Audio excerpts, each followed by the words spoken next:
Hello, Chart Watchers, and welcome to this Tuesday, August 7th, Market Watchers Live Show with your hosts, Tom Bowley and Erin Swenlin. For those of you joining us for the first time today, welcome to the show. And for our regulars, welcome back. Well, we've got a new trading day, and once again, we are seeing the markets higher. The Dow Jones Industrial Average breaking out to a high we haven't seen in the last couple months, up 161 points to 25,663. The S&P 500 up 10 points, 2860. The NASDAQ following suit. It is off of its highs quite a bit, but still up 22 points today, nearing 7,900. And the Russell 2000 trying to regain some recent relative strength after struggles the past few weeks, but the Russell 2000 up 7 points to 1691. 10-year Treasury yield bouncing today. Yesterday did test support around 2.925%. It is up another 2.5 basis points today to 2.96% as it now steadies itself between the trading range 2.92 and 3.01%. Volatility index hit a low today, down at near the 11 level, currently 1109. Definitely with the VIX on that downtrend, that's supporting higher equity prices. Energy bouncing, leading the market to the upside today, up 1.1%. Financials also doing very well, breaking above that key 28.25 level that we've discussed many times on the show. Financials looking very strong technically. Industrials also have been gaining strength over the past 5 to 6 weeks. After printing that high at 77 and pulling back, we are now moving higher to challenge the 77 level as well. Industrials also performing extremely well. On the flip side, we've been seeing defensive stocks leading the market, but not today. The XLP consumer staples down about 0.75% after a steady move to the upside. And among individual stocks, a couple of earnings-related stocks, Twilio, after hours last night, posted great results, beating top line, beating bottom line, raising guidance. Stock up nearly 20% today. But on the flip side, we have Dentsply, XRAY, which is down nearly 19% on its earnings report.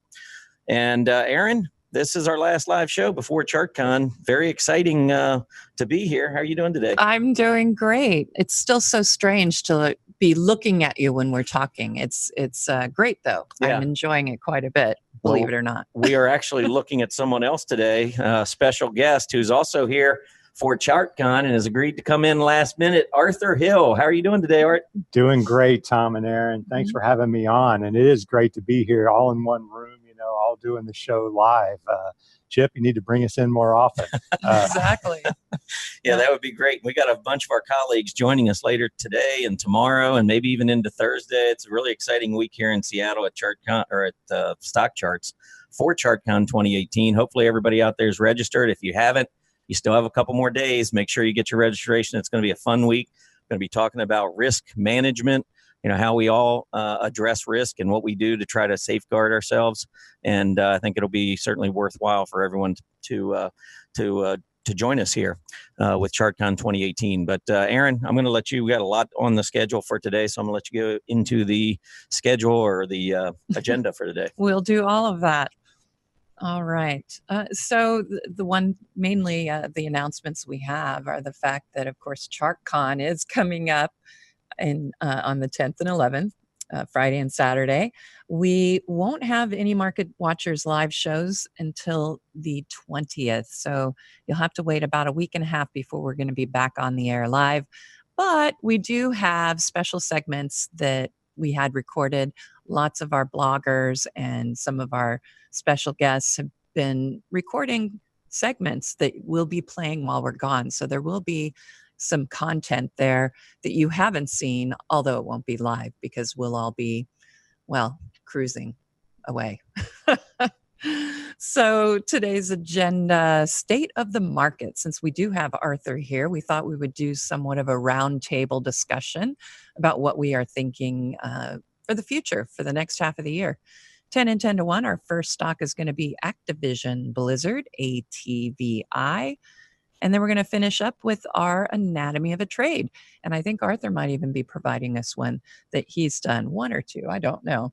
Anyway, let's go ahead and get started. We'll be right back with technical headlines and news right after this. I am excited about ChartCon because I see it as a way to expand my mind. ChartCon is an outgrowth of the desire to provide commentary as well as education. I've attended, I would guess, 90% of the money shows, seminars, investment seminars. I've been to them all, I've seen them all.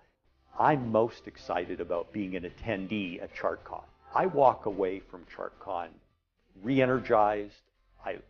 Every year I've learned more and more from the other speakers. So my excitement is from an attendee standpoint.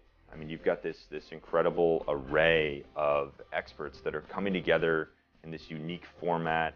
They're just kind of putting it all out on the table and sharing their wisdom. There's sort of nothing held back. I like to think that the indicators I come up with are pretty good, but then you look at some of the other speakers that are on the slate, and it's like, oh man, I wish I had what he does. It's like when you get something for Christmas, you get a new toy under the Christmas tree, and then you go outside and play on the street, and then you find out what everybody else had. Like, oh, that's really cool too. So there's some guys that are coming to ChartCon that have just the neatest stuff, and to listen to them speak and to be part of the community sharing ideas, it's a really exciting time. Ask yourself, what do NFL teams do in the off-season? And what do the college football teams do in the off-season? What do Formula One teams do in the off-season? They're all getting ready to do better. They're improving their techniques, improving their methods, improving their ideas, examining their ideas. And I see ChartCon as a way to get a lot of new ideas, sort of an off-season, to think about how I can improve my trading. ChartCon really is about 2 days of investing in yourself.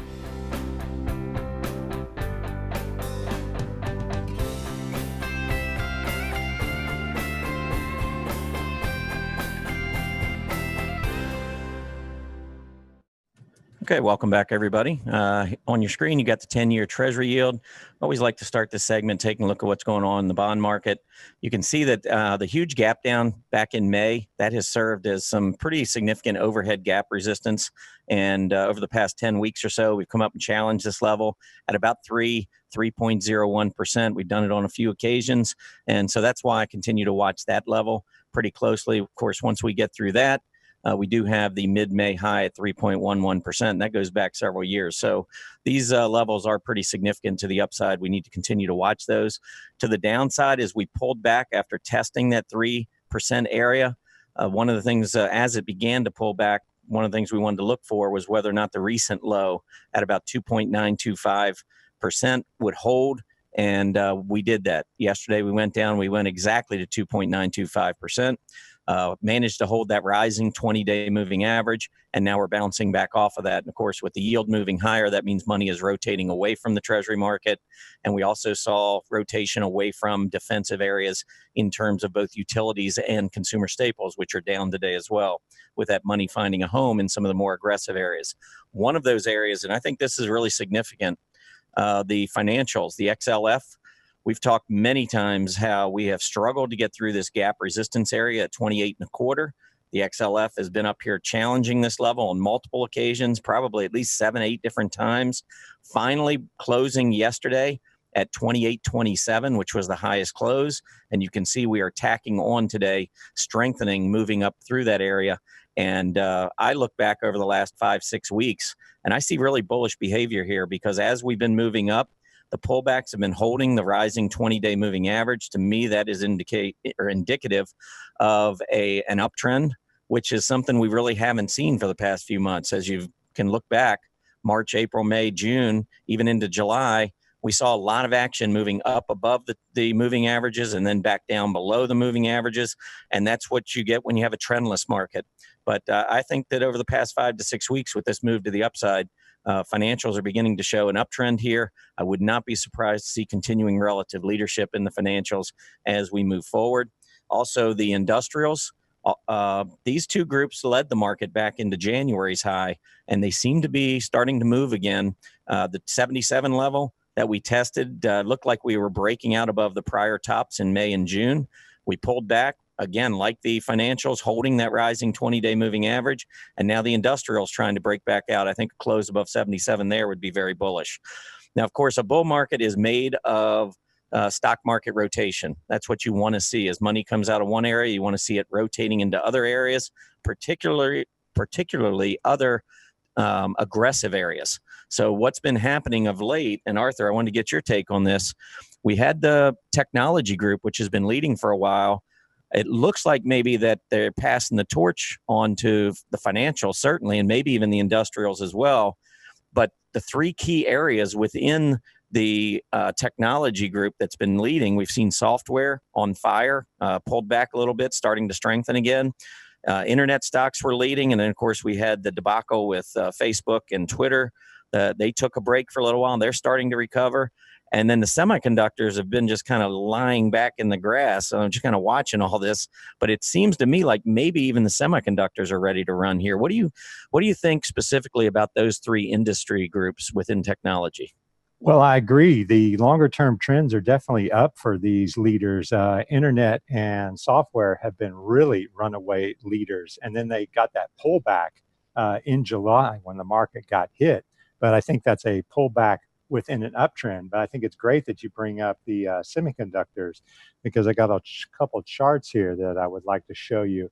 Sure, go ahead. Because I think we're getting a renewal in leadership from semiconductors, and I think that's going to bode well for the technology sector overall.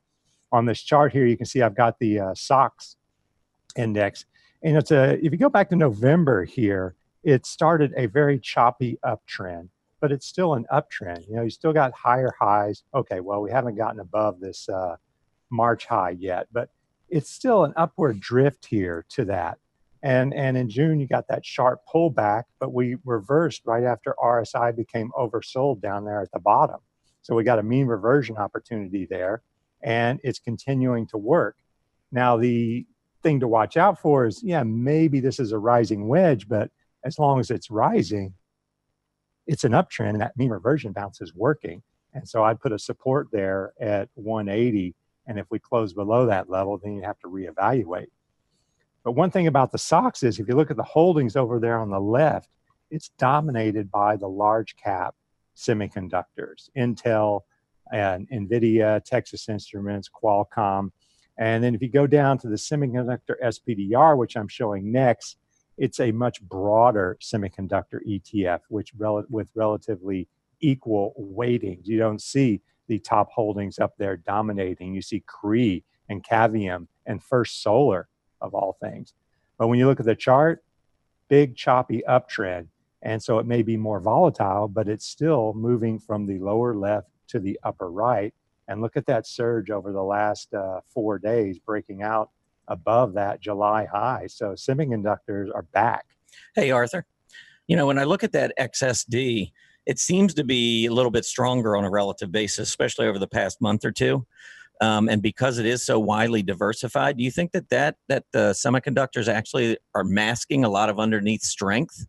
When you look at some of the large cap, like that SOX chart that you pulled up, that's so heavily weighted toward many of the large cap stocks, that doesn't look as strong to me as the more widely diversified semiconductor ETF. Do you think, again, that this group is stronger than it's really showing? Well, I guess it's becoming a broad rally in semiconductors. But if you look, Intel and Broadcom, they got hit with big gaps recently, and that's part of the weakness. And as you see, the SOX here had a high in March, but it didn't exceed that high in May. And then you go down to the XSD, and it has a higher high from March to May, June. So that right there is your relative chart strength, because it was able to make a relative high. And so that shows you that, throughout the industry group, there is a lot of broad strength. And so if you're looking for stocks, you want to download this chart list. And in fact, in my on trend earlier today, I showed how to create a chart list from an ETF provider and upload it to your stock charts account and look at stocks in that group. So one final question before we move over to Erin for some upgrades and downgrades. But looking at these charts that we just looked at and considering the internet, the software, and the semiconductors, are you most comfortable with semiconductors of those three going forward within technology?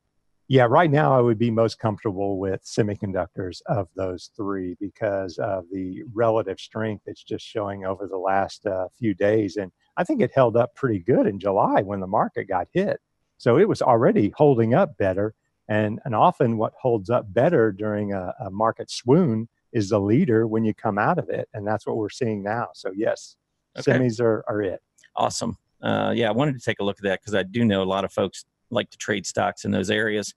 And I'm a little concerned about the internet stocks still, even though they're bouncing back nicely. That Facebook and Twitter debacle that I mentioned earlier, I'm not sure it's all behind us, but I guess we'll find out. But anyhow, let's move on. We do have upgrades and downgrades. Erin, what do you have today? Indeed. Let's go ahead and bring those up. All right, so the first one I'm going to look at is the downgrade, and we have about 4 upgrades I want to cover as well. And here is our one and only downgrade, CBL, moving to underweight. And you can see clearly, this drop we were already experiencing, it was already heading down, and now we've broken down below some pretty important support. You can see that it was lining up with those November, December lows and also these highs back in February and March. And look at that PMO. It was making that attempt to move back up, and now it has just turned right back down. Everything is looking pretty ugly, including the scooter here. So not a surprise to see that downgrade, and certainly I wouldn't look at it as a bottom fishing opportunity. All right, so let's look at ALNY, Alina, let's see, Alina Lam Pharmaceuticals. That's a little difficult for me this morning. This one was upgraded from a hold to a buy. And I like this setup, even though my PMO is on the decline. Look at that bounce off of that support from May. And you can also go all the way back here to September, and you can see those tops back here that it's also lining up with. So I like seeing that, even though we have, that negative configuration of the EMAs and the PMO is moving lower. This is not something I would normally find on a scan, but I have to say on this upgrade, I think it looks pretty tasty. Let's see, Broadcom, AVGO, and this one was upgraded. It's resuming with an overweight with a target, I guess, at $3.65 for the earnings we're waiting for. We've got a PMO buy signal right now, which I very much like. Volume has been really petering off, though, and usually when you see that volume trend moving down, it might be something you'd concern yourself with. But I'm really interested in where this is going, because we are sitting right here, just about ready to pop up in above that overhead resistance. I think it's looking pretty good here, but I'd like to see that breakout, because we had that attempt late in July where we were trying to close that big gap down and not successful, didn't even get about halfway. So really would like to see that breakout above that area of resistance. One thing I wanted to add there too, Erin, I think AVGO, Art, that was the one that was on the SOX. I think that was the second largest holding of the SOX, wasn't it? AVGO. There you go. Yeah, so now we got a stock here that it had the upgrade. And if it can get back through the 20-day and clear that overhead resistance that you're talking about, this is one of those leading components of that SOX ETF. Right. All righty, let's see. The next one we have for you is Illumina. This was also upgraded. Morgan Stanley moved it from an underweight to an equal weight. You can see it's really been on a rally and somewhat of a tear for quite a bit. And now we're seeing this 1.7% move. My only concern really when I looked at this chart was, I mean, the PMO is rising strongly, but it truly is overbought. And if you bring this out, let's see, how overbought is it? Sounds like a Family Feud question, or what is it? How overbought is it? Okay, we can see that it's overbought in its normal range, which is usually between -5 and 5, and we're already sitting at 4.77 on the PMO. So something to consider, but you can also see when we were on that parabolic back in 2013, 2014, it did get up well above that 10 reading. So I like the setup, though. I think it looks good. I have to recommend that looks, it looks pretty tasty. Okay, so SeaWorld Entertainment, it had already gapped up yesterday and had moved way up, and we're seeing a continuation of that rally. We've got the PMO has now got a buy signal. Macquarie put this one from an underperform into a neutral. This certainly looks more little bit better than a neutral, in my opinion. Look at that on balance volume with that big spike we had yesterday. Like to see that continuation. Usually when we see these big breakouts, it's nice to see a little bit more of a pullback. I think that's still a possibility. That's all I had for upgrades and downgrades. And I know, I think we're moving into that state of the market, like a State of the Union address, I suppose. So I guess I will start, and I'm going to talk about the Dow. Yeah, the whole idea, by the way, of this is we do want to just kind of give you an idea. Erin, Arthur, and I are all going to kind of take a turn here to give you something that we're thinking about. It could be, just a theme that we're expecting in the second half of the year, something along those lines, something that really interests us at this point. And then the other two, whoever doesn't make the claim or the theme is going to debate it. We may agree, we may disagree, so we'll have a nice, lively discussion. So go ahead, Erin. That is the hope, right? That is always the hope. Okay, so I wanted to concentrate on the Dow. Back last year, Timer Digest, which is where I turn in my timing signals for Decision Point, they asked us to give them our first quarter, second quarter, and year-end numbers, what we thought the Dow would be at. And so I went ahead and looked up that to see, how well have I done and what my, year-end prediction was. And so for the end of the first quarter, I had said 25.5 for the Dow. It ended up at about 24.1. So I was a bit optimistic there. And end of second quarter, I had 26.8. And of course, at the end of the second quarter, we were at 24.270. So not great. I did expect to see a pullback there on the Dow, but I didn't expect it to be quite that deep. I think we were all sort of surprised at the beginning of the year with that very strong correction. So my year-end quote unquote prediction was a 28.9. So I thought I would kind of look at these charts and determine whether that, is still a valid, possibility. And I have to say, when I was going through it, I do think that that's a valid possibility. I think that certainly could happen. I don't think I'm out of the running there as far as what I'm thinking, as far as where the Dow is going to go. So, here's my monthly chart. We were seeing that decline in the monthly PMO, and now we're starting to see it turn back up. We got that bottom above the signal line, and that's what I look for. I like to see that. And notice with the PMO, on a monthly chart, we don't get a lot of signals. But when we get a signal, you need to listen. So we had that sell signal that came in back in 2015, and we ended up getting that correction and a lot of volatility. It's sort of reminiscent of what we're seeing right now, but we came in with that buy signal at the end of 2016, and it really hasn't changed much. We did get that, move below. So I wanted to look at the weekly as well. And on the weekly chart, I really saw mostly this symmetrical triangle. And we've gotten that breakout. And look at the PMO. We're just about ready to get that buy signal. It's coming in, higher than that previous bottom we saw back at the end of 2016. I think that's a positive. So again, I'm still thinking this could be, but this was really the crux of my argument right here. And that is that, on the daily chart, and that we are talking a bit long-term here, but on the daily chart, I think you could make a case for an ascending triangle on these two tops that are very close to even, and even back here, from late July.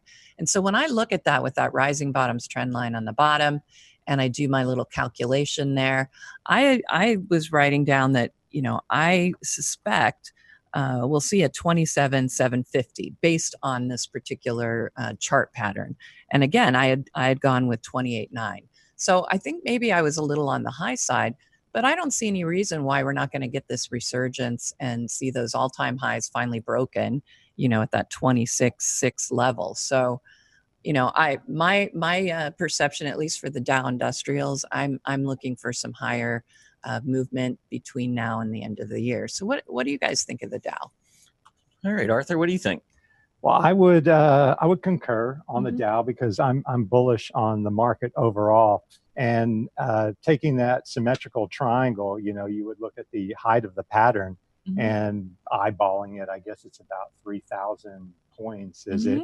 And you can add that to the breakout zone around 2550 and get out to 2850 on the Dow. Now, keep in mind that price targets are not like hard things. They're not like, I'm not going to stick through this price target through thick and thin. I'm still going to watch the price action, and Erin's going to watch the price action day in, day out, week in, week out. And if something changes, if the PMO rolls over and goes below its signal line, then I'm sure Erin would reevaluate. Absolutely. And it is, putting yourself in that position too, where they say, okay, give us a number. I mean, that's always a little bit nerve-wracking. True. But, I think the key is to don't give either price or time, but not both. Right. And they asked me to do both. So it makes it really that's fun. Really tough. So good for you to stick with just one. Yes. You liking the Dow, Tom? Well, I'm liking the market, period. I'll go ahead and show one of the problems I have with the Dow. It's not that I don't think the Dow is going to go higher. I just question whether or not it's going to outperform some of the other areas. So I want to try to invest in the areas I feel are going to be the best investments. What I've done here is on the bottom of this chart, I have the US dollar, and the middle part of the chart, I've got the Dow Jones, their absolute chart. So just showing exactly what the Dow Jones has been doing. And then on the top part, I actually have the Dow Jones relative to the small cap Russell 2000. And what you see, and it makes good sense to me, is that when the dollar is on the rise, like we saw throughout the end of 2016, and then so far in 2018, we've seen the dollar moving higher. And whenever you get the dollar moving to the upside, you've got the Dow Jones components, which are multinational companies. Their earnings from overseas has to be translated back. And unfortunately, their earnings drop when the dollar is strengthening. So I think that the Dow goes higher. I actually agree with your analysis. I think the Dow goes higher. But the problem I have is if you look back to the beginning of 2018, when the dollar bottomed and started making a run higher, the Dow, pulled back like all the major indices did, and the Dow's starting to rally back. But on a relative basis, the Dow has badly underperformed the Russell 2000 in 2018. And after bouncing recently, and I think a lot of that bounce had to do with the dollar just consolidating, I think the dollar breaks out. And if the dollar breaks out, I'm actually looking for the relative strength of the Dow to go down, even though the absolute strength in the Dow goes higher. So I guess I kind of agree with you, but I don't like the Dow as my primary investment vehicle. There, I can totally go for that. And I'm just really looking at it as, and again, I hate using that prediction word, but just given that I had to go out and do that, I was hoping that you all would say, yeah, that's certainly possible. So I think you reinforced how I feel about that, and I thank you very much. It is certainly possible. As is everything, right? Yeah, I am very bullish the market. All of my signals suggest that the market goes higher. I've written that I think it's going to go up a lot more than a lot of folks think. And so I do think the Dow is going to do well, but I just think there are other areas of the market that are going to do better. And I don't know, Art, do you pay much attention to the dollar? I mean, do you look at the dollar as maybe a variable in terms of how you invest?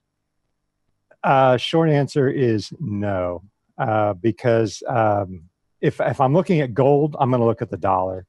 But even with oil, you can see oil is just still in a nice long uptrend, and I'll look at it in that kind of relative sense, as you mentioned, with small caps and large caps. But usually, you don't have to look at the dollar to see that small caps are outperforming. Correct. So I'll just look at the price relative, that ratio chart that you showed of the Dow relative to small caps. The Dow was underperforming. So I just try to get that one step out, that dollar step out, and just look at the actual underlying. All right. Well, you're going to be on the spot now. What is your theme for the second half of 2018? Okay. What are you looking at? My theme is still going to be bullish. So if anybody's contrarian, I'm sorry about that. Let me widen that screen out. So what I'm going to do here is point out industrials and financials. And Tom started off the show talking about financials and getting that breakout. And this is a 1-month performance chart showing the 10 sector SPDRs. I've got the relatively new one there, XLRE on the right. And 1 month, okay, 1 month is not always a trend make, but we're going to look at the charts to see if there are breakouts happening. But what's happening here is that big blue bar is financials. And financials are leading the market over the past month, up 6%. That's a big move. And look who the other leader is, the industrial sector, up over 5%. And if you look at this performance chart from January to June, it's going to look completely different. I'm just going to back this out here all the way to January roughly. We'll go to the beginning. And then I can move that slider on the right-hand side to close it and exclude July. Well, you can see here from the first 6 months of the year, financials were down and industrials were down. And you had cyclicals, AKA consumer discretionary, leading, and of course, technology. And that has flipped now to where financials and industrials are leading. And then when we look at the charts here is XLF, and it's a long-term uptrend. You see from the lower left, we're around 16, and we had a big move up to new highs around 30 in January. And then we had this long wedge correction. And people were giving up on financials, and it looks like they were breaking down in June, but they held off and surged and now are breaking above these spring highs and out of this wedge. And I view this wedge as a big correction after this big advance. See, from September to January, you had a monster advance. So you're entitled to a correction. And so we bounced off that retracement zone there, and now we're breaking out. So my theme going forward in the second half would be financials. And then below you can see MACD or the PPO, basically the same thing, turning up into positive territory and moving above its signal line. And next we have industrials. This is again a weekly chart, but what a double bottom on the left, a breakout, then a monster advance, and then a wedge correction. Now it looked like we had a nice breakout there in the spring, but we fell back and tested that low successfully now and are starting to turn back up. So it looks like industrials are also participating. And you can see that MACD or PPO, that's a MACD this time, turning up. The difference, Tom has, of course, explained ad nauseum, the difference between the MACD and the PPO. The lines are going to look the same, basically, but both are turning up around the zero line and above their signal line. So I view that as a positive short, medium term. Yeah, and just to expand on that a bit, I mean, both the MACD and the PPO, the default is the 12 and 26-week EMAs. The difference is the MACD is just comparing the difference in price, and the PPO takes the difference in percentage terms. So if you're going to compare PPOs between securities, you're much better off using that PPO than the MACD. So for me, the PPO seems to make more sense. And I used to use the MACD religiously. Yeah, and you can get the PPO on a longer term time frame and compare it to 2 years ago, or you can compare it against another ETF stock or the Dow. So. Right. Yes. Excellent point. Because exactly. a stock like Amazon, which has gone up so much over the last 5 to 10 years, if you're looking at the MACD, you can't really compare its MACD now to where it was 10 years ago because the price action is so much higher now than it was then. Yeah. But you can compare the PPO to see whether or not the stock on a percentage basis is well above its historical norms. Indeed. Yeah, and that's one of the reasons that I've always been a proponent of the PMO, the decision point momentum indicator, because it is. You can do relative strength. It's like the PPO, so you can look at it across the board. And I've always talked about how I felt that it's much stronger, certainly than the MACD. I think that it's pretty much on par with the PPO, but of course, having helped develop the PMO, you have a little bit of a healthy bias, a little skin in the game on that one. Just a little bit. So hopefully everybody who watches Market Watchers is starting to become a fan of the PMO as well. All right, Erin. Well, I think Arthur laid out some pretty good arguments about the XLI and XLF. What do you think? The XLF I'm in particular, I like. I'm looking actually at the daily chart right now, and we've got a nice breakout now above that 2850 level. We're not the The last was under that, but I like that breakout, and the PMO is starting to move back up. It's far from being overbought. It's in positive territory, but it is far from being overbought. I think financials could definitely make a run. So I'm on board with that as well. And of course, I just talked about how I like the industrials and the Dow. I don't think the daily chart's quite as exciting as the financials, but I like your, where you were coming from there. And I think both of those two sectors are going to perform very well into the second half of the year. Yeah, I agree. I like both areas. Of course, I really like the aggressive areas of the market. Anytime we're in a bull market, obviously, if the market's moving higher and breaking out, we're seeing money rotating into defense to lead that market to the upside, then I have some issues. But recently, we've been consolidating. The S&P 500 hasn't broken out yet. Neither has the Dow. So we've seen some strength in defensive stocks. But anytime you go through weakness or consolidation, that's what I expect. But now we've actually had that return. We've seen the market beginning to strengthen again, and now we're seeing money rotate back into some key areas.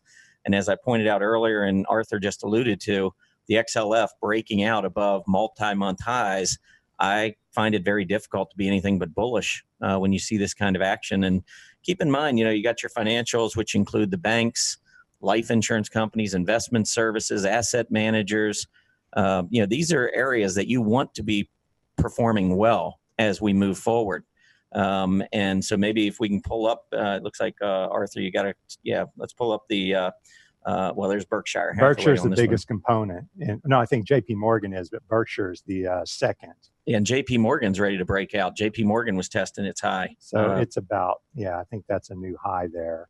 Yep. So if you JP Morgan, you get some of the leaders within the group breaking out, it just adds to the momentum and to the bullishness, in my opinion. We'll go year to date. Okay.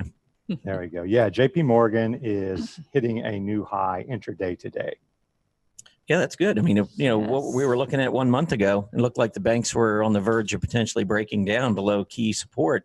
That dip that you see on JP Morgan, actually, there's Citigroup, but if you go back to JP Morgan, look at that dip back in February.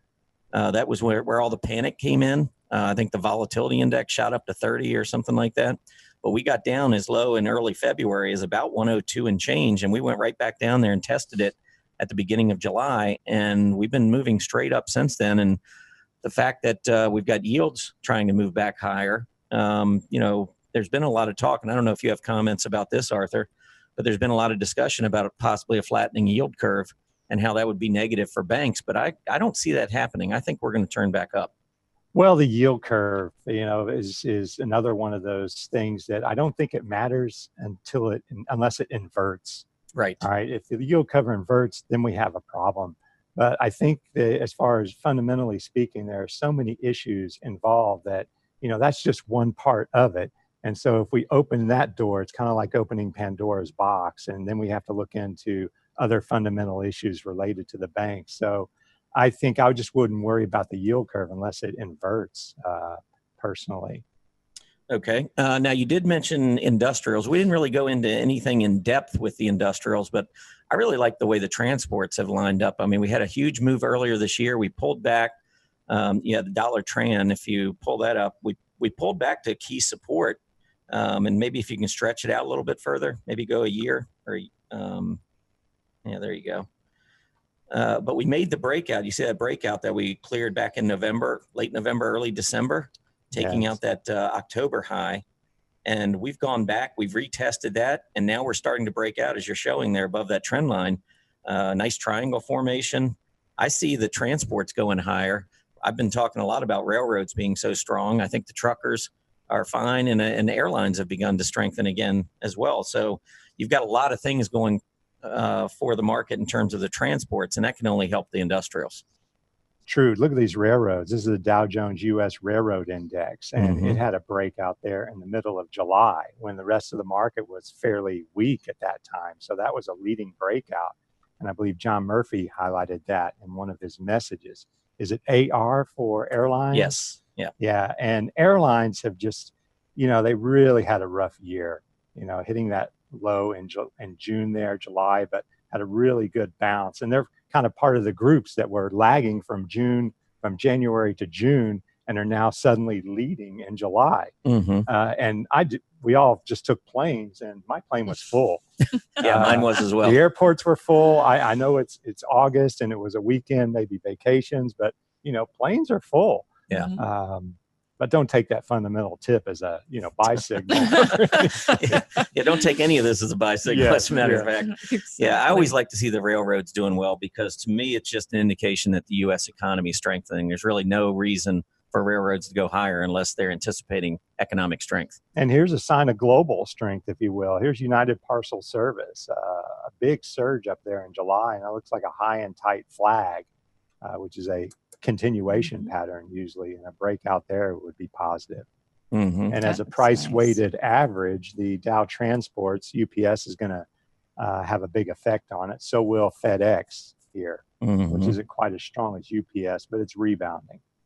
Yep, no doubt. All right, well, let's move on. I'm going to do a quick, give you a quick take of what I'm looking at in the second half. I already kind of spoiled it a little bit talking about the dollar. But let me pull it up and show you. Of course, those who have watched Market Watchers Live quite a bit have seen this chart before. But this is a look at the 10-year Treasury yield here in the U.S. versus the German 10-year Treasury yield going back the last 10 years, really throughout this bull market. And what you notice as you look from left to right is that the Treasury yields in the U.S. have been going up faster than the Treasury yields in Germany, which I think is a good proxy for Europe. And here is that as we move higher, you can see that the U.S. dollar tends to move higher with it. And I have a correlation that I've put down here that shows that for the most part, the direction of the U.S. Treasury yields minus or relative to Germany, that tends to correspond and correlate very positively with the U.S. dollar. As you can see, most of these readings well above zero, many of them up near 1, and the trips down below zero are few and far between. And what we've seen is that when they do negatively correlate, like we saw back in 2009, we saw U.S. rates moving up faster than Germany's, but we saw the dollar moving down. We saw this 3 different times, which are all shaded in red. And during each of those 3 moves higher in U.S. Treasury yields relative to Germany, we saw the dollar moving down. And that resulted in these 3 circled areas here where we have negative correlation that went beyond minus 0.5. And in each of those 3 cases, the dollar resumed its move to the upside to play catch up and move the correlation back toward that positive 1 where they tend to move together. And I believe we are in the process still of making this push higher in the dollar, similar to what we saw back in 2010 and 2014 into 2015. I don't think this move is higher. In fact, I think the dollar could eventually go up and take out the high we saw at the end of 2016. And if that's the case, what we also tend to see with the dollar rising are small caps outperforming the S&P 500.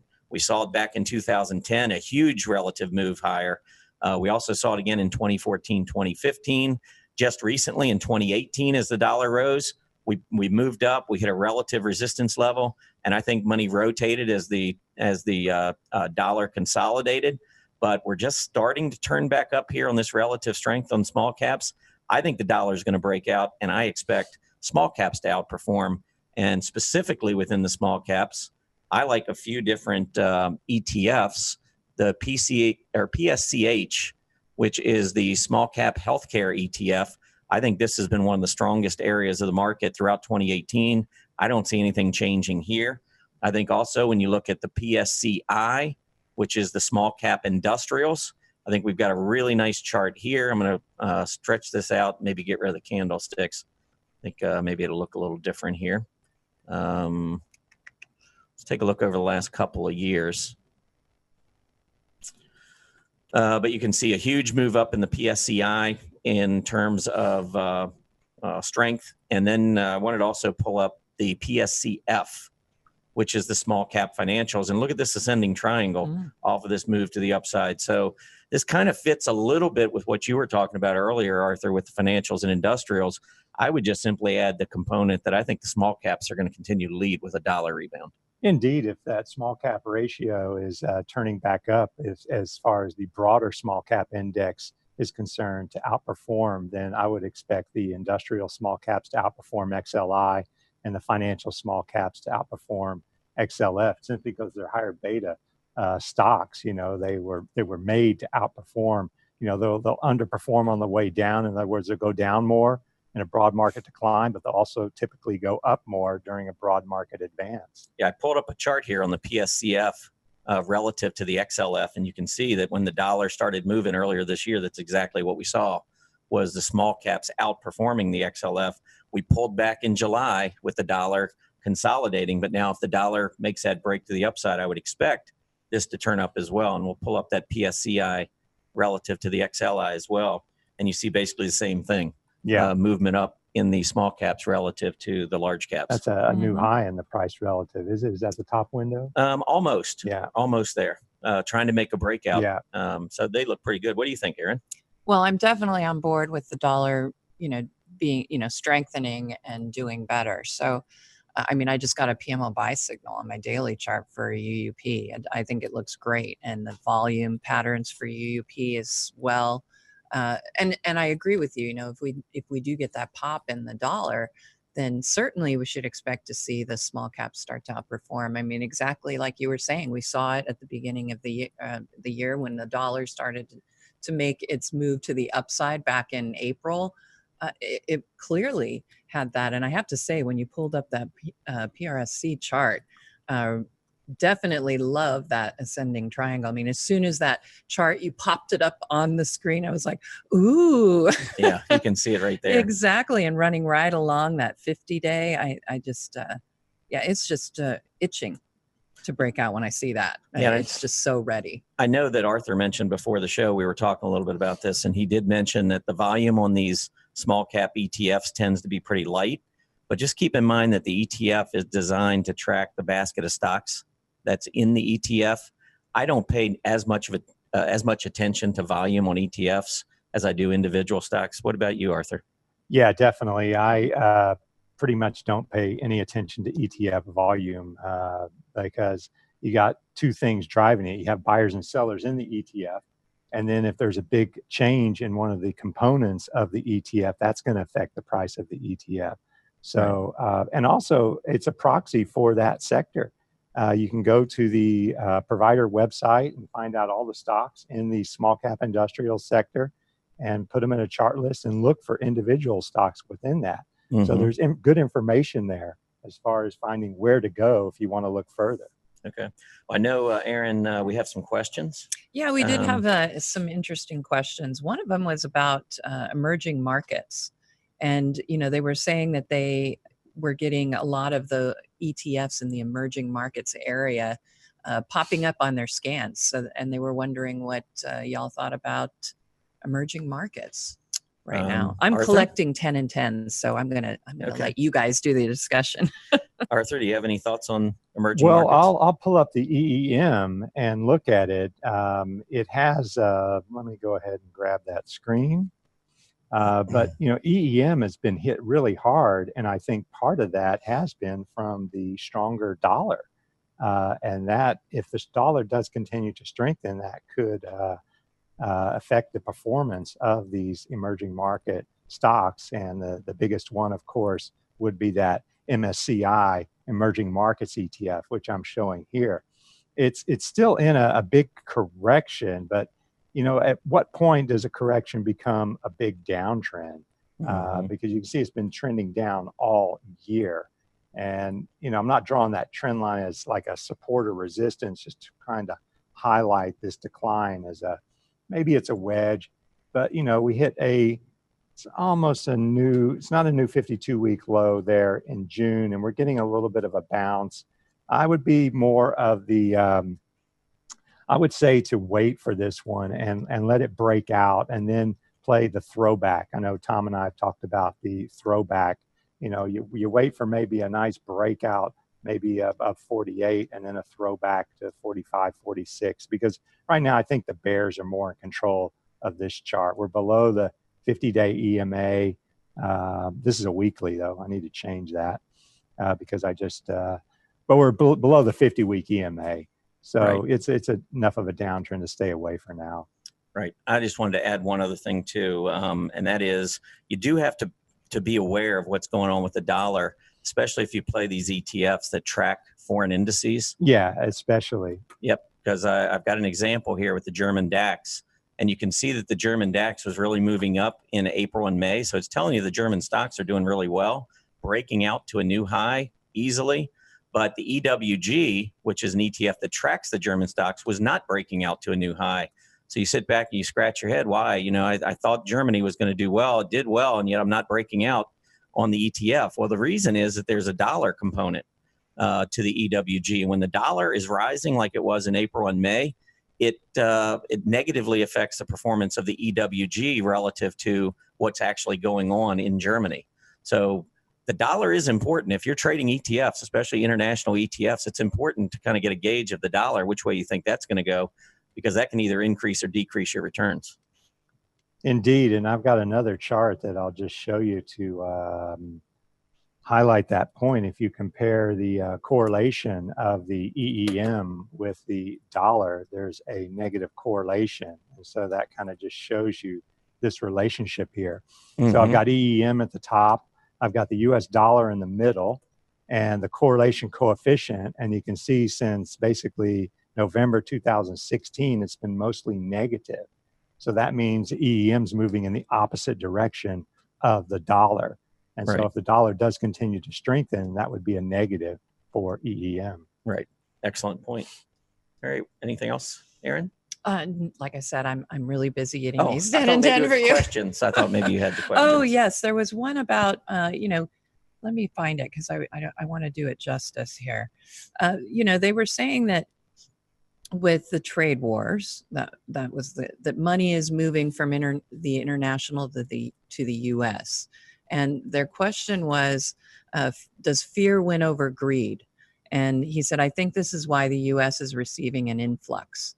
And, what do you think how that is affecting? I know, I generally don't get too involved in the big news items, even with this, because I feel like everything eventually bakes into that technical chart. Exactly. So, it is all reflected in the chart. Right. So I'm not as concerned about that. But, what do you think, Tom? I know you can sometimes be, you look at the fundamentals a lot of times. Certainly more than I do. Yeah, I mean, Arthur's got the SSEC, which is the Shanghai Composite, up on the screen. And I'm telling you that, to me, it's priced in. I mean, I think what the market is saying is that any perceived trade war out there is benefiting the U.S., not China. Yeah, exactly. I mean, look at the Shanghai Composite. If we just take it since April, it's declined from 3,100 to 2,700. And the S&P is up and almost at a new high. Right. So clearly the S&P is not having problems where the Shanghai Composite is. Yeah. So traders are betting that the trade wars, fears, whatever, are going to result in a benefit to U.S. stocks. That would be my conclusion based on this chart. And also, if I might just chime in on the fundamental, there's a lot of talk going on. And it's negotiations, if you will, and you don't know what's happening behind the scenes. You don't know what the ultimate deals are going to be. So keep an eye on the charts, because that is where the least noise is. Right. All right. Focus on what the price is telling you, and not what the media, because the media is going to have a different story every day. It's going to yo-yo you around. Well, and the headlines are trying to sell the article. Absolutely. They're looking for that click. Yeah, they want you to read their article. And they have to have some reason to write about that the market did whatever it did. Click the chart. Don't click the news story. That's what we talk about. You need to be on a mountain in the middle of nowhere with just your paper charts, and you would be you would trade great. Yeah, absolutely. Well, how everyone here at Stock Charts feels about that. There's no doubt we're paying attention to the charts. To the choir. Exactly. Exactly. Yeah, we got a bunch of technical analysts coming together this week, and I'm sure just about every single one of us would say the exact same thing, that it's all in the charts. Exactly. Any other questions, or do you want to move on? Nope, I think it's time to probably move on. And I think those were pretty much the main questions that were out there. Okay. Always feel free to put them in if we have time at the end. We did try and throw those into our last minute discussions. So let's see. It's time for that 10 and 10. It is. Yes. Let's see. I will skip sharing the chart because we are getting a little bit late here. So I won't be showing the RRG. But I can tell you, as far as sectors go, technology and cyclical certainly dominating as far as our requests go. So keep voting with your likes as to what symbols other people have requested that you might like to see, because the most popular will be our second symbol, but our first one is going to be Activision Blizzard, ATVI. Okay, well, before I annotate a chart, first thing I just want to show you is the seasonality chart for Activision. This is going back the last 20 years, and what you'll notice, the market tends to struggle in the summer months, July, August, September. But Activision actually, over the last 20 years, has averaged moving up 3.3% in July and another 5.2% in August. And we've seen Activision post gains during the month of August, 65% of those Augusts over the last 20 years. So roughly 2 out of every 3 years, we do tend to see the Activision company moving higher, the chart moving higher. But let me go ahead and pull up the chart now, because the chart has not gotten off to a very good start in August. I think Activision Blizzard just reported a couple of days ago. You can see this big move down on heavy volume. So I think short term, we've got some issues. But I do believe the $70 level could be an area where we should look for a possible reversal, especially given the long-term history in terms of seasonality. We did have a push up and a breakout back in May. We came back down and we tested this area multiple times right at about $70. And after the huge move up into the low 80s, we pulled all the way back down. We've had a horrible 4 or 5 weeks, but we are at price support right now at $70. So what I would look for maybe is an intraday move back into the 60s and a possible reversal. And that could signal a bottom in the stock. I think we will see a recovery in Activision. It's just a matter of timing. All right. And it appears that our most popular, actually, we're going to do both of them. Our most popular is actually a Canadian stock. Imagine that. It's in the energy sector, which doesn't surprise me. So it's CPG.TO. Okay, well, downtrend here. I'm going to stretch the chart out and see if we can find some key support levels. Let's go back a year. Yeah, I mean, definitely as we move down toward the low 8s, I think that is where we've seen a lot of buyers coming into the stock. You know, I'm a momentum trader, so I'm going to be honest and say, a stock that's downtrending like this for 3 months, not going to garner a whole lot of attention for me. But as it does get closer to the $8 level, I think if you go back over the last year, you'll see multiple tests between, say, $7.75 and $8.25. Stock currently trading at $8.70. I think it's got potentially some more downside.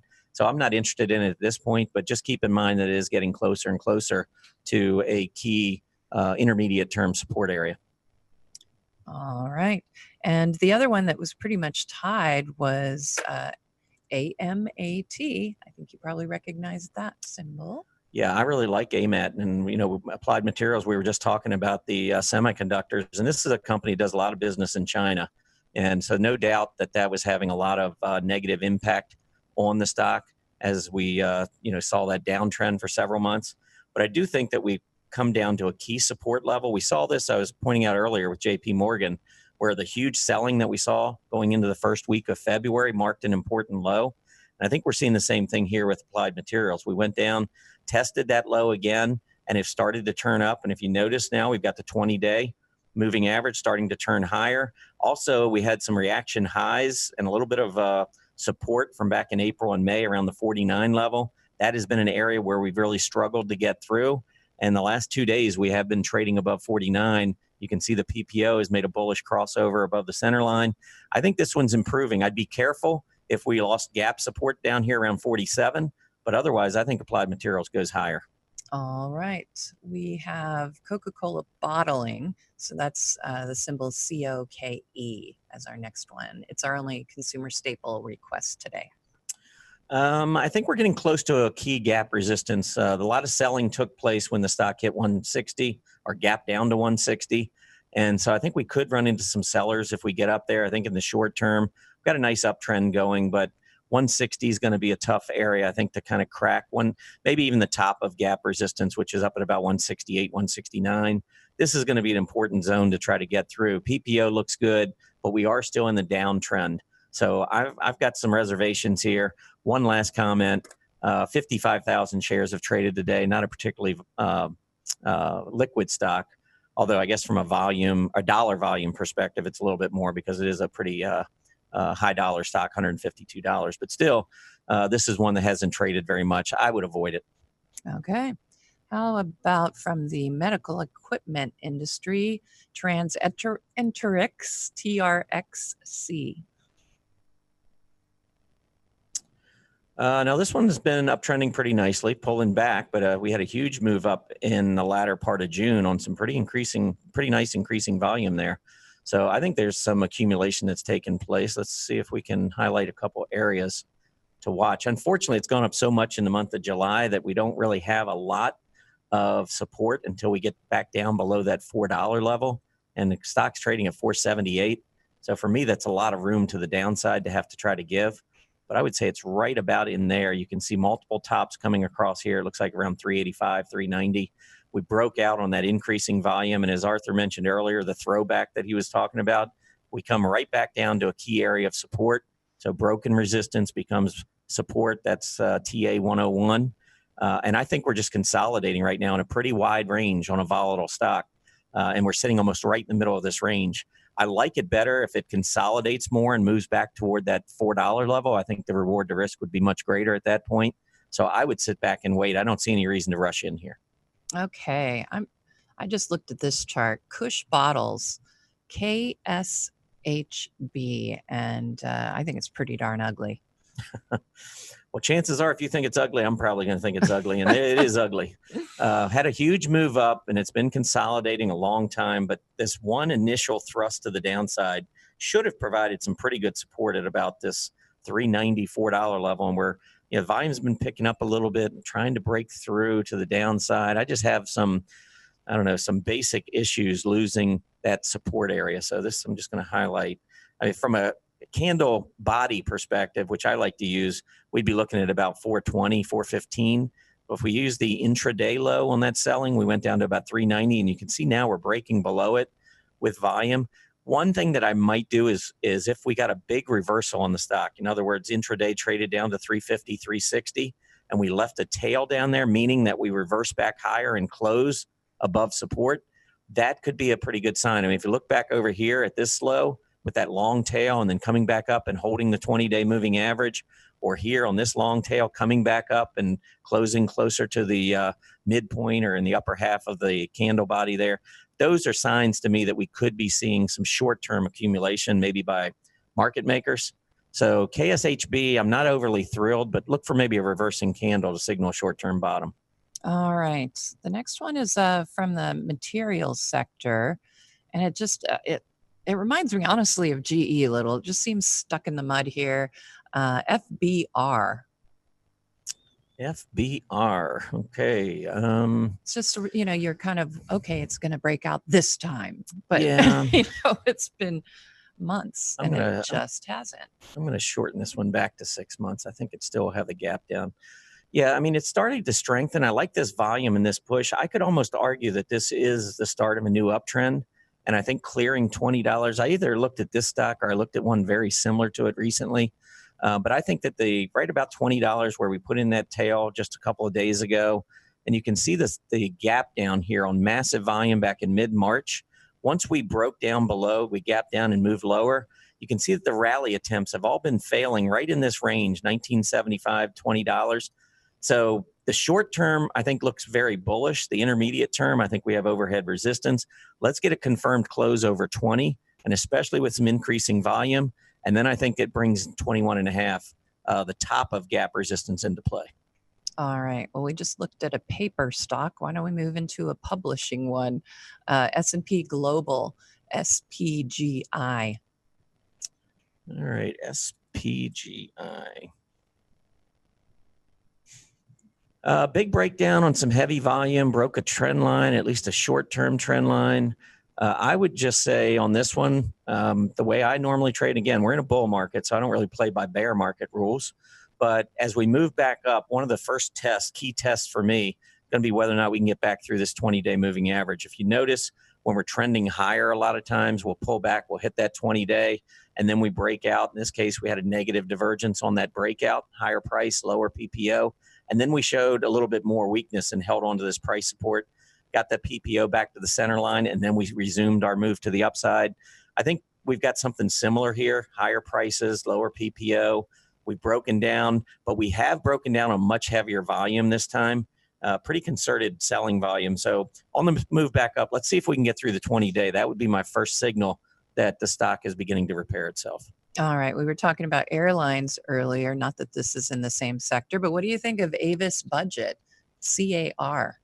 It's kind of interesting, honestly. It's getting to me, it's starting to break some overhead resistance. It's fulfilled a double bottom, or at least it's on its way to. Yeah, I would just watch this level right here, because that was your support level. Here was the big breakdown with heavy volume. You've got gap resistance in here. And notice this tail so far today. Stock traded up to 38.85 and is now back down to 37.90. That could be a top at resistance. I would be a little nervous at this point. I would just say that I think currently the trading range on the stock is between the 20-day moving average to the downside, which is at 34 and change, and to the upside, we need to clear this overhead resistance. Let's just call it $38. All right. Last one, Skyworks Solutions, SWKS, sealed with kisses. Oh, there you go. Well, not so much looking at the chart. Might be sealed with something else, but maybe a stick of dynamite. This is, we got a double top in. We tried to rally off that late April low, moved back up. You can see that tail, printed a top, pulled back, went back up, tested it again. That's a really nasty looking candle. Bearish engulfing, very heavy volume.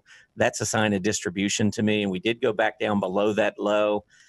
I don't know. I mean, I'm trying to find stocks that have strong momentum. Those are the kinds I like to trade. And when you look at where this stock is relative to where it was back in, say, March, this is not a stock that's been performing well. I don't dislike the group. I just don't like this particular stock very well. All right. And that concludes our 10 in 10. Here are the symbols that we just went over. I will get those up in the Market Watchers Live chart list. You can find that at the top of the Market Watchers Live blog. The link is there. And of course, the link is always in every recap that I do. All right, we'll be right back with the final market update after this message. Volatility is back and interest rates are rising. With the markets headed into uncharted waters, ChartCon 2018 is here just in time. See how the experts are protecting themselves and watch live from the comfort of your home or office as they reveal the risk management strategies they use to stay profitable in any market. Plus, you'll get complete video recordings to watch on demand for years to come. Join us at ChartCon 2018, streaming live August 10th and 11th. It's time for our final market update here on Market Watchers Live. As you can see, the Dow, most of the indexes are up, and the Dow seems to have found some overhead resistance here at the intraday high, and the S&P 500 is also starting to consolidate sideways.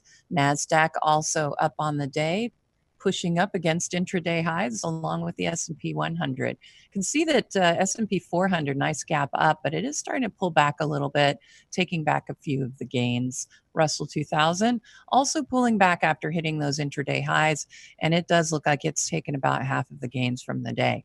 TSX, started off nice like we saw with our markets, but definitely took a hit and is now down a little over 78 points. Treasury yields are up, and we can see reading at 2.967%. UUP, big gap down. Looks like it might be forming on an intraday chart, an ascending triangle. Could see that gap closing up. We've got gold gapping up and moving mostly sideways now, consolidating. USO oil up also on the day, up a little bit over 5%. I'm sorry, 0.5%. And the VIX continuing to fall. We're now seeing readings just above 11. So a lot of complacency and or bullishness out there, I would say, in the very, very short term. And that concludes our final market update. I'll pass back to you, Tom. Okay, yeah, this is just going to be a poster child of why I don't like to hold into earnings. This is Densply, XRAY is the ticker. And you can see today it's down 19%. And while I don't try to forecast how a company is going to report or how the market's going to react to that report, I think sometimes looking at some of the relative strength does give you a clue what to expect, maybe not to have such high expectations for a company. And I think X-Ray definitely fits that. If you look back, the stock put in a double top back in January. So it topped in November, tested that top in January and started declining. And meanwhile, the medical supplies group, which Dentsply is a part of, has actually been moving higher ever since bottoming back at the early part of April. And on that rally, you can see that the stock continued to move lower. And what that's resulted in is a company that back in January, or basically to start the year, it has been going straight down on a relative basis to all of its peers. So the market is telling you, before we ever see an earnings report, the market is telling you that this is a company that is not performing well relative to its group. And if the market's always looking ahead, which is what we believe as technical analysts, it's giving you some clues that X-Ray is not going to provide a great earnings report. Now, when they came out today, they did announce that their revenues were $1.04 billion, which was just above the $1.03 billion estimate. They posted earnings of 60 cents versus 59, but they lowered their forecast going forward. And that is what is built into the charts, in my opinion. And so X-Ray had been, moving higher. And if you were looking strictly at price action here, you would have said, hey, this chart's starting to look pretty good heading into earnings. But again, I think if you look at the relative strength, you can see that this is a company that's been underperforming its peers for many, many months. I think this, again, I wouldn't try to hold into earnings based on relative strength, but I'm not shocked by the results that came in today and the lowering of the forecast given the recent relative weakness in X-Ray. Well, the stock hit a 52-week low in March and April and May and June. So those 52-week lows are a big red sign right there that says, hey, stay away. Yeah, especially when you got a market that's moving higher. Yeah, I mean, you're trying to ride the momentum to absolutely. the upside. This is not the kind of stock you want to ride. If you see a 52-week low within a few months, just move on. Yeah, exactly. It's telling you something right there. Okay, well, it is time to move on to our final segment. I'm really happy that Arthur's here to join us for Anatomy of a Trade. Maybe you can get a little look into what Arthur does when he looks into his trades. But before we get into Arthur, I'm going to let Erin take it away. And what do you have for us this time? I'm definitely looking at some intermediate term trades that I am currently in. Believe it or not, I actually have some trades to share that I this one has been probably the most frustrating for me, and that would be Guess. And big question mark there, right? Guess. So I bought in at about $22.86, and I set a stop at $21, and it's not hit the stop. I mean, it hasn't even. I think it dipped down back here in July. I got in, like I said, $22.86. It was back here that I got in June, and it's just not doing what I want it to do, but it's not hit the stop really. I mean, it did intraday, but it never closed below it. So I'm still hanging in it. And again, it's an intermediate term trade. So I'm, prepared to take a little bit of noise and some hits along the way. And, the PMO even started to turn down here, but it was so hesitant. And so I was, I'm pretty much fine staying in, and it's now starting to turn up. And I've got this wedge, this descending wedge. So I am starting to like that a lot better. My target, of course, is up here at $26. So I thought reward to risk looked pretty good in the intermediate term. And I'm still behind the trade. I mean, I still feel it's a good trade. So I'm sticking it out. Another one, and I don't know if I've gone over this one before on an Anatomy of a Trade, but I've owned this one now for a while. I got in back here, I think it was like late May, early June. I got in at 42.66. So it was right during this area of consolidation. I had the PMO already on buy signal. It was moving up higher. And when you have a scooter ranking in the high 90s, it's hard to pass something like that up. And we started to get that move to the upside like it. Of course, it's been a little bit rocky since then, but it hasn't come close to my stop. And my target, it was hit at 46. So back here, right back here. And so the target was hit, but look at what was going on. I still had a really strong PMO. It was still riding high. So, I didn't even sell half the shares. I decided I'd stick it out. Well, of course, then we had this correction at the end of June. But again, my stop was never really close to being hit. And it's an intermediate term trade. I'm willing to take some loss of momentum, but now it's starting to turn back up. And again, another descending, a falling wedge. I like those patterns a lot. So I'm sticking this one out. Might be a good time for others to get in now that it's just above that area of what could be considered support from that March top. And then I just wanted to look at one really quickly because it was requested for the 10 and 10, and it's one that I do actually own. So I thought, oh, okay, well, I didn't actually annotate it, but I thought I would give it a look. I actually did pretty well on this one as far as getting in. I mean, I really have. I got in back here late July. I had to take a little bit of a hit on the front end, but my stop was, way down here about 27. Actually, I would have say 27.25. So not even close to hitting that. My target, of course, is up here, way up here at 31.25. And I, seeing this breakout right now above those April highs, we'd already beat those July highs. I think this one still looks very good. I am expecting to hit that target right now above $31. So, I got that buy signal, and we're still really the PMO's above that in the positive territory. All right, cool. Good charts. Thank you. Arthur, what do you have? Okay, I've got a couple that first that aren't quite working out, so I'll share those. Those are always fun to look at. Right. Well, everybody can see we're I mean, fallible. I mean, it just, I think you're going to have a fair percentage of losers out there, and so I think that's why it's important to learn how to deal with them. This first one here is Kohl's, KSS. And I was liking it because I was seeing strength in the overall retail group. And Kohl's had this nice surge in May, June, and pulled back and got what I think is a breakout. But then this breakout is failing. Now I give it a little bit of wiggle room, because if you have a too tight of a stop, the volatility is just going to stop you out. But now that we've gotten this little bit of a bounce, if we close below 70, then I will be out. And then also the other thing is earnings are coming up. So if we get too close to earnings and I'm still too close to break even or losing, I'll just get out before earnings, because I don't want to, sit through that. Do you hold into earnings sometimes? Sometimes. If I'm holding a profit and the trend is in the right direction, if it's up, I will hold into earnings. Okay. All right. But if it's a losing trade and the trend shouldn't be down if I'm in it, because I'm only in long position. Right. So right. Spank me if that happens. I'm not going to. But no, seriously, if I'm in a losing position and the earnings are coming up, I'm just going to get out. All right. The other one's Home Depot, and it's kind of a similar situation. They report earnings on August 21st. So you had this nice flag breakout, but it's already back down to the flag breakout, and a nice breakout should hold. And so this one's telling me, hey, this one's probably not working out. And if it closes below 195, I'll get out.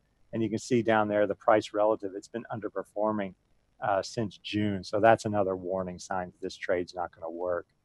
And then a couple to watch going forward in the semiconductor group that Tom and I talked about at the beginning, analog devices. There's the breakout zone. You got the throwback, and actually we have a double test there of that zone, and we're bouncing off support. And analog devices is kind of like an Internet of Things stock. And the other one, I think, is the opposite of Skyworks, Qorvo. Big surge up here and a consolidation with a triangle and breaking out. So I'm liking this for this breakout and think it can go higher. Now, it's a volatile stock. You can see 79 to 86 right now. So, if you have a stop below 79, that's a pretty wide stop. So you probably want a smaller position on that. Yeah, and I was just looking at both those stocks, and it's interesting with Qorvo, QRVO, this stock relative to the semiconductor group is nearing a 5-6 month high. Whereas when we pull up something like SWKS, on a relative basis, it's been going down for a long time. Relative to the group, and that's a big warning sign if they're underperforming their group. Yeah. So yeah, definitely a good point. Yeah, so if you're a momentum trader, that's one of the things I know I try to do, and I think Arthur does as well, is you try to find a strong group, and then you try to find a strong stock within that group, making a technical breakout. I mean, I think if you get those three together, you got a pretty strong, at least a strong chance to make money. That's right. Your chances are improved, and it's a game of odds, right? Exactly. So, Now, what do you do as far as, because I didn't hear in your discussion your target on some of these stocks. When they're moving higher, do you not really have a target? You're just going to ride it for a while? So my target for this one would be, you look at this move from 66 to the mid 80s, I would have it in the upper 90s for a target. And what I would do is, as you turn profitable, then use a trailing stop to try and, keep those gains from evaporating. Okay, good advice. All right, I'm going to just wrap this anatomy of trade up, take a look at a couple stocks. Both of these were Monday setups. One was WMGI. It was actually a Monday setup 2 weeks in a row. I was convinced that this stock was going to go higher. First of all, you can see the medical equipment stocks were doing very well. I thought that this was a breakaway gap on WMGI back in May. And if you look at the relative strength that it had been an underperformer for quite some time, but it was beginning to show relative strength to the upside. And so I was looking at all this as consolidation. And I literally, you got to set your stop somewhere. And I didn't like the stock this particular day moving down and closing below 24.50. So I had bought the stock on the pullback. I think it was down at the 50-day moving average. I think originally I got in at just above 25. Anyhow, I ended up getting stopped out. And I think between my positions, getting in a couple of different times, I probably lost like 1.5% on the trade, maybe 2%. I don't know. But literally, and I'm sure many of you can relate to this, as soon as I got out, of course, then the stock decides it's time to move back to the upside. And the only thing I got to say, Erin and Art, is that when it happens, you just got to kind of tuck it away and forget about it. Move on. Yeah. Hindsight's 2020. And so well, I have to say, you were mentioning Etsy because it had that big gap up, and I recommended that one a long time ago as a Monday setup. And I bought it, and I got out on the first gap up, and just kept going. Yes, it gapped up big today, and you can't do that though. You can't look back and beat yourself up. I mean, I left with a great profit out of that trade. So yeah, maybe I left money on the table, but Yep. Well, I mean, the thing is, when you make money, I don't really look back too much when I make money. If it does what I think it's going to do and I take my money, I'm pretty happy, even if it keeps going higher, because I don't really look at that. But when the stock does what I think it's going to do and I still get stopped out in the process, that's when it gets a little frustrating for me. But the other one is this week's setup. Roper, I actually bought this one, and I love the gap up. Love this breakout here on the heavy volume with earnings. You can see this sideways consolidation. I have to admit, I'm a pretty big fan of these basing patterns off of uptrends when they do make the breakout with heavy volume. Again, this throwback, the stock was up over 310. It came back down a couple of times just below 295. And I think, and I said before, 290 to 295 is an area where I would be accumulating the stock. Probably keep a fairly tight stop, maybe below this breakout level. You could even go down the 50-day moving average if you want to give it a little bit more room. But I'd be looking for a pretty substantial move to the upside. The high came in here at 290. This low back during the consolidation was about 253. So that's about $37. I think the stock's got room up maybe into the 330 range. And from a entry below 300, that's close to a 10% move for me, which is normally a nice return on a trade. So I like Roper as well. Okay, and that is it for the anatomy of a trade. You can see on the screen the stocks that Erin talked about, Arthur's, and then a couple that I just shared. Hopefully you get a lot out of that when we go through our trades and some of the things we think about when we're looking at a trade. And, it's not quite the same as having to look at it every day, Erin, Arthur. When you got your trade and it's starting to go against you, I mean, we all know that feeling of, do I get out of this thing? Do I hold it? Well, the key is to plan your trade and trade your plan. I've heard that somewhere. That is really good in theory, but in practice, it's a lot harder to implement. And you have to decide, am I going to watch during the day, or am I going to be a close-only trader and look when the market closes and make my decisions, when there's less noise and I have, peace and I can focus. And that's my preference, really is. Yeah, me too. I think we're both sort of in the same trade horizon, and it's mainly because I just don't want my hand on the wheel all the time. It's stressful. I honestly don't necessarily have time for it. I certainly didn't when I was an active mother. So I've just now started to really move that direction. That's one of the reasons I don't really use candlesticks that much, because I consider them really the very short-term patterns. And So I just go with what I learned on the OHLC bars. Yeah, I like, I do follow the market intraday, and it is difficult sometimes from an emotional standpoint to deal with a stock, especially if it's breaking below your key area of support on an intraday basis. But I've watched the market enough to know that a lot of times that's where your market makers are building their inventory on those false breakdowns intraday. And if you get a big reversal and you print a hammer, many times the difference between whether you get stopped out or not is whether or not you have an intraday stop or a closing stop. Yeah, the low of that hammer. Yep. Yeah. So, and actually that's why, when I was doing the 10 and 10 earlier and we were talking about, stocks going lower and printing a tail and then reversing, the thing I like to do sometimes is to buy on that kind of a candle, because then I can set my stop at the low of that candle where we got the reversal. That's where the buyers return. So hopefully we wouldn't go down below that low. True. That gives you a really good stop, those hammers.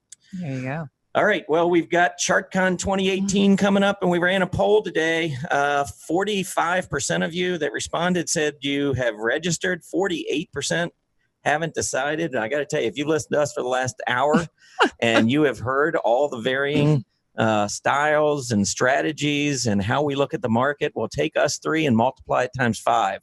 Because I think we got, 15 speakers? Plus 1. Right. John Murphy has been added to the lineup. So yes.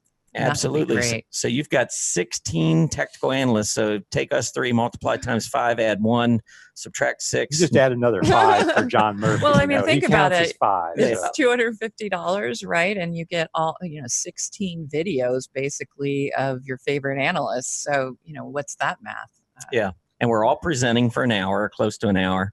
We've all got Q&A sessions that as a registered ChartCon a user at this conference, you can ask questions, individual questions to each of us.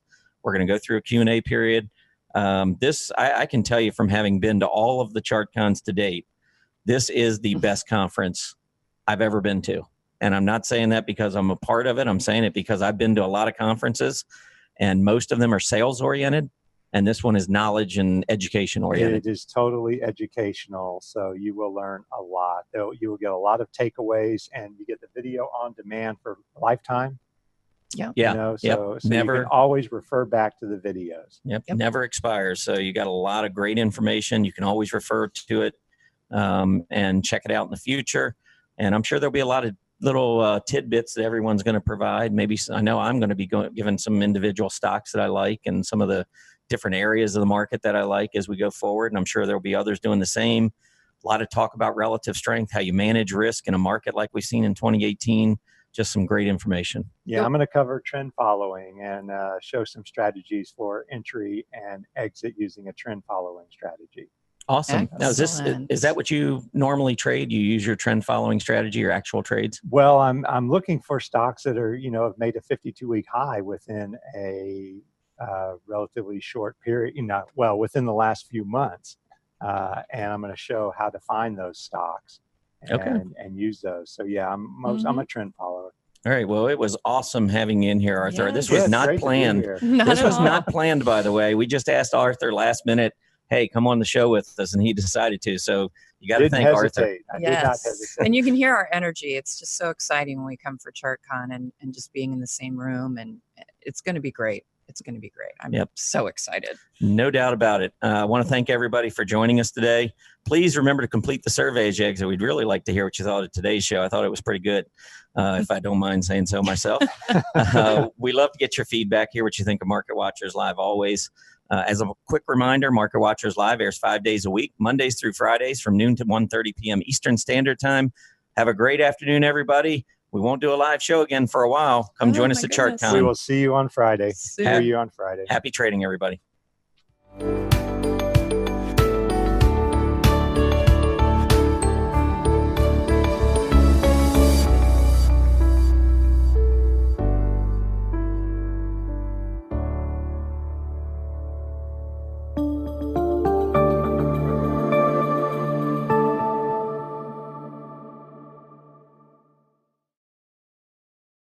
Volatility is back and interest rates are rising. With the markets headed into uncharted waters, ChartCon 2018 is here just in time. See how the experts are protecting themselves and watch live from the comfort of your home or office as they reveal the risk management strategies they use to stay profitable in any market. Plus, you'll get complete video recordings to watch on demand for years to come. Join us at ChartCon 2018, streaming live August 10th and 11th.